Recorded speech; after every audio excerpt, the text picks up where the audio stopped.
नौबयाहता बीवी अपने बाप को देखते ही रोने लगी। बाप ने पूछा कि क्यों रो रही हो?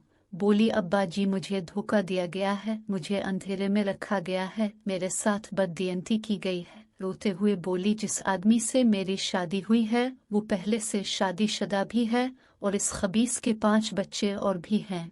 बाप ने बेटी को तसल्ली देते हुए कहा, हाँ बेटी, बहुत ज्यादती हुई है तुम्हारे साथ।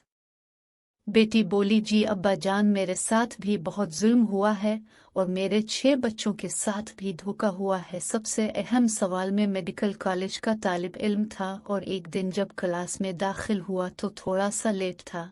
मुझे मालूम हुआ कि प्रोफेसर साहब एक सरप्राइज टेस्ट ले रहे थे। मैं जल्दी से बैठा और मैंने भी उनसे टेस्ट पेपर ले लिया।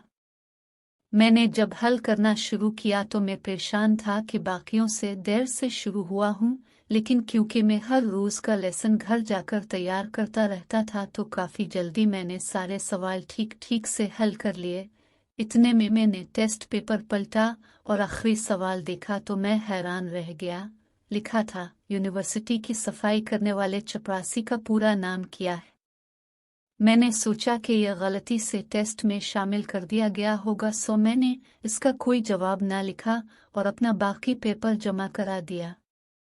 मैंने इसको बहुत बार देखा था। वो एक लंबा चौड़ा आदमी था, लेकिन मुझे इसका नाम याद नहीं था और मुझे वैसे भी यकीन था कि इस सवाल से ग्रेड को कोई असर नहीं पड़ सकता था कि मेरे एक क्लास फेलो ने प्रोफेसर से पूछ ही लिया कि सर क्या इसके भी मार्क्स हैं?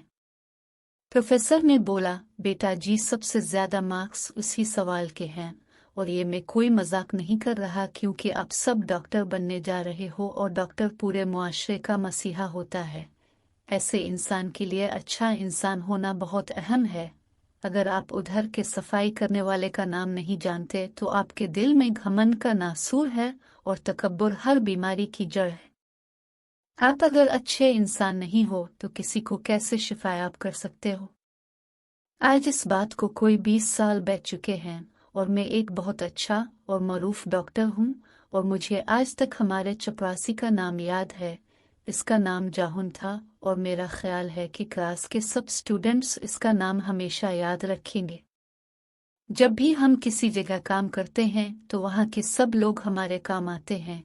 किसी का काम बड़ा होता है, किसी का छोटा, लेकिन इसकी वजह से हम किसी की कम और किसी की ज्यादा इज्जत करने का हक नहीं रखते।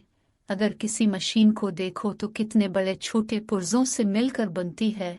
अगर एक छोटा सा पर्जा भी गुम जाए या ढीला पड़ जाए तो मशीन पूरी बेकार हो जाती है।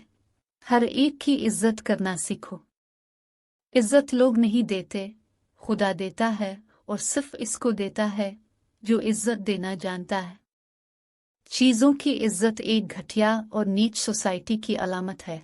जैसे हम पाकिस्तानी, जितने मुल्कों ने तरक्की की उन्होंने जज्बे की कदर की है और पूरा पूरा मुआशरा पनप गया, और उधर पाकिस्तान में वही पैदाइशी रईस 4 खानदान इज्जत इज्जत अपना हक बनाकर सबके सर पर बैठकर ठंडी मार रहे हैं। क्यों? क्योंकि आप लोग मारने देते हैं, आप लोग उनको बड़ी चीज़ खुद बनाते हैं। जब किसी पर जुल्म हो और साथ वाले चुप करके देखें तो वो मुआशरा मुर्दा होता है, क्योंकि अल्लाह ने तो साफ बताया है कि तुम्हारे सामने किसी मजलूमा नातवा पर जुल्म ढाया जाए तो अलिफ से हाथ से रोको, नहीं रोक सकते तो जबान से रोको, सकत नहीं है तो दिल में तो बुरा जानो। उधर तो सब लकीर के फकीर हैं, जिसके पास पैसा इसके पास ताकत।